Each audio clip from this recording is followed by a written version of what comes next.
Good morning, my delightful things. Welcome back to the cavern. I hope you all are doing amazing and your week has been kind to you. Mine has been one hell of a week, to say the least.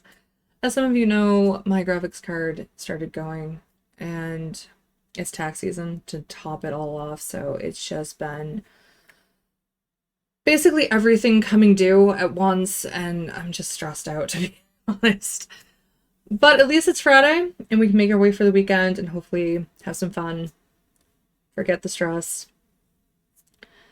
Uh, I do apologize for Tuesday's video, though I was not my normal chipper self because I just found out that my graphics card was going and my computer was going through all kinds of crazy shit that day while I was trying to figure out what games I could play for your enjoyment. So it was just really stressful and frustrating, to say the least. Unfortunately, life. Life. Well, I decided to return to urban legends, mainly those that inspired books or movies. And it's not going to stay this way for the remainder of the month. Well, actually, yeah, I would say the remainder of the month, but I'm not going to continue it into April. I don't really know what I'm doing in April yet. But one of my favorite series growing up was Scary Stories to Tell in the Dark, although I didn't read them. And I just realized I didn't post my review of the movie either, so I'm going to have to do that in the next couple weeks. The stories for me were recorded on a cassette tape, and my class got to listen to the stories around Halloween. I think I was in the fourth grade, so I was around the age of 10, which made it difficult for my teacher to actually allow us to listen to all of the stories. We were only able to listen to a few of them, ones that she felt were appropriate for us, and not as scary as maybe other ones. But I instantly fell in love with Scary Stories, and she allowed me to borrow the cassette, and I could listen to the whole thing at home, which was really cool. Before we get into the urban legends that inspired one of my favorite series, don't forget to share your support for myself and the channel by clicking the like and subscribe buttons. To the new subscribers, thank you so much for your support, and welcome to the Kingdom. The group is very welcoming, so don't be afraid to talk or communicate. After rewatching the movie based on the beloved tales, it got me wondering if they were based on real urban legends.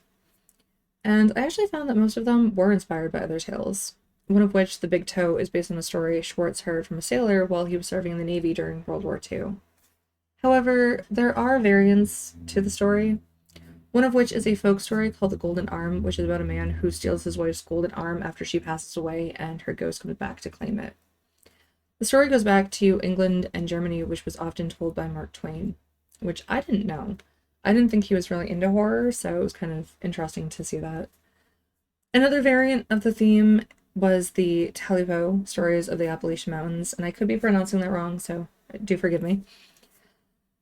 So basically, a creature has its tail chopped off by a hungry hunter who makes it into a stew, only to have the Talipo come back looking for it.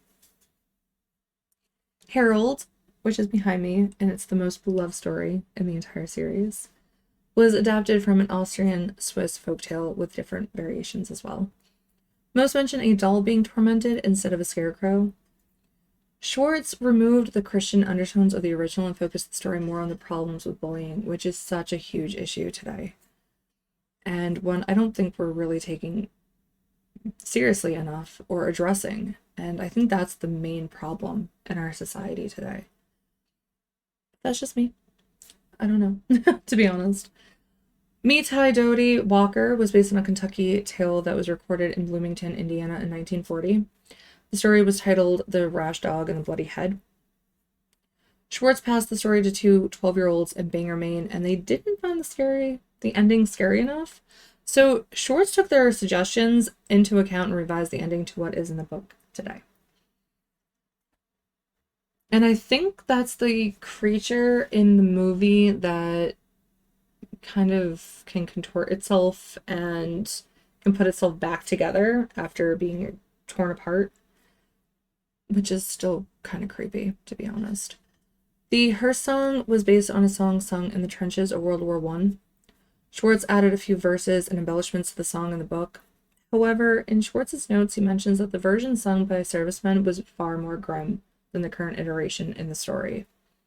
Scholars have examined the different uses the same song has been used for, helping soldiers cope with the fear of perishing in the trenches, to giving children a funny way to confront the inevitability of the grave.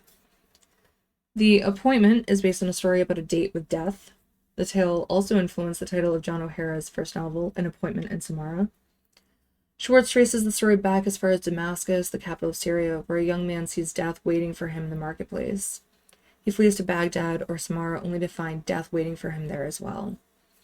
Others have traced the story back even further to ancient Babylon and the Talmud. The Drum is a retelling of a Victorian tale that also inspired Coraline, which I thought was pretty cool. The Drum follows two girls who misbehave in order to get a drum, only to have their mother leave and send the fearful new mother in her place.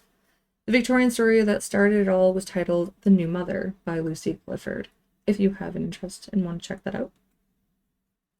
For those of you that have read Scary Stories to Tell in the Dark by Alvin Schwartz, are there any legends you found similar in his stories?